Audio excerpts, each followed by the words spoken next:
টেনে টেনে এনেছে। হ্যাঁ এই বাগান থেকে নিয়েছে।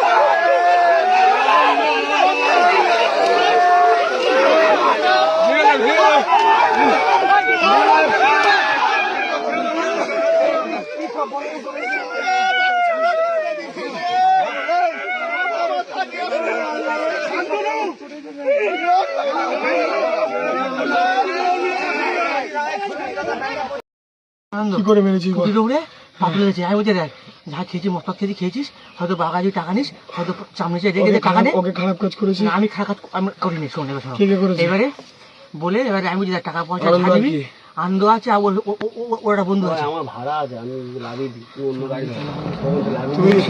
বলে শোনো কথা বলে এবার চারজন এসছে মশলা খাওয়া হয়েছে। তুই টাকা দরকার লাগে ওকে দেখে দে যা টাকা দেওয়া নিবি এখন, ঠিক আছে? ও বলে না আমি তোর কথা শুনবো না, ঠিক আছে? আমার ঠেলা ফেলে গেছে ঘরে উড়ে, ঠিক আছে? নিয়ে ও ট্রেনটে চলে গেছে, মেয়েটা ছিলেছে বলে চুরি উঠে বাকি হয়েছে আনন্দ চেপে মেরে দিয়েছে কি আছে মেয়ে ট্রেনটে চলে যেতে পারে। কজন ছিল? 3 জন ছিল। আমাদের 4 জন। খারাপ কাজ কে করেছে? খারাপ কাজ আমি করিনি, আর সত্যি কথা বলতে পারবো না আমি করেছি। ওরা বলতে পারছে ওরা বলতেছি না, কিন্তু আমি তো এই ভাগে আমি ছিলাম, ওরা নিয়ে তারপর আমি ছিল না ওদিকে চলে গেছে ভয়তে ফেলে গেছে। কিন্তু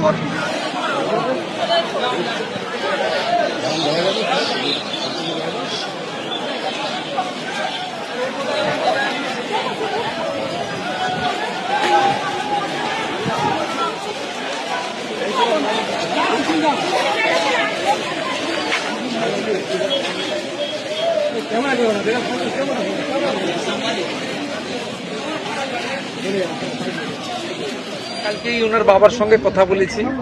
ওনার বাবা বিচার চেয়েছেন। জঘন্যতম ঘটনা, সিট গঠন হয়েছে। পরিবারের পক্ষ থেকে 4 জনের বিরুদ্ধে অভিযোগ দেওয়া হয়েছিল, 2 জনকে গ্রেফতার করা হয়েছে, 3 জনকে ডিটেন করা হয়েছে, যাদের সঙ্গে পলাতক 2 আসামির ফোনে কথোপকথন পেয়েছে পুলিশ। পুরো আইজির নেতৃত্বে পুলিশ এসটিএফ সবাই কাজ করছেন। ওনার পরিবার যা যা চেয়েছেন সরকারের কাছে সেই কাজ সরকার করছে। আমি আশা করি যে তদন্তের মাঝপথে আমার না বলাই ভালো, কিন্তু এটুকু আমি বলে দিচ্ছি, পরিবার যেভাবে জাস্টিস চেয়েছেন, পরিবার সরকার এবং পুলিশের কাছ থেকে যে যে সহযোগিতা চেয়েছেন সেটা তারা পাবেন। মোট 4টি মামলা হয়েছে। একটি এই জঘন্যতম অপরাধের মামলা ছাড়া আরো 3টি মামলা হয়েছে। সম্ভবত আমি এখনই বলবো না, আমি কাউকে ক্লিয়ারেন্স দিতে চাই না, পুলিশ বলবে। যেটা মব লিঞ্চিং হয়েছে, এর পিছনে একটা কমিউনাল অ্যাঙ্গেল ছিল। রেল লাইনে যেভাবে রেলপথকে উপড়ানো হয়েছে, আমাদের অতীত ইতিহাস মনে পড়ছে। 2019-এর সিএ বিরোধী আন্দোলন বা কিছুদিন আগে ওয়াকফ অ্যামেন্ডমেন্ট বিরোধী আন্দোলন। তৃতীয় হচ্ছে সিআরপিএফ এর 2 জন জওয়ান আহত হয়েছেন, একটা পুলিশের গাড়িকে জ্বালানো হয়েছে। আপনারা নিশ্চিন্তে থাকুন, প্রথমটার তো বিচার দেব, ক্যাপিটাল পানিশমেন্ট দেব। ওর বাবা যা যা চেয়েছে সব করবে মুখ্যমন্ত্রী, সাথে সাথেই ফোনে কথা বলেছে।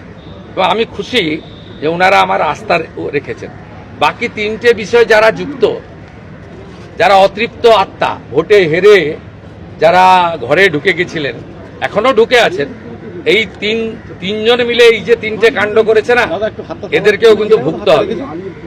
এমন ভোগাবো বুঝতে পারবে।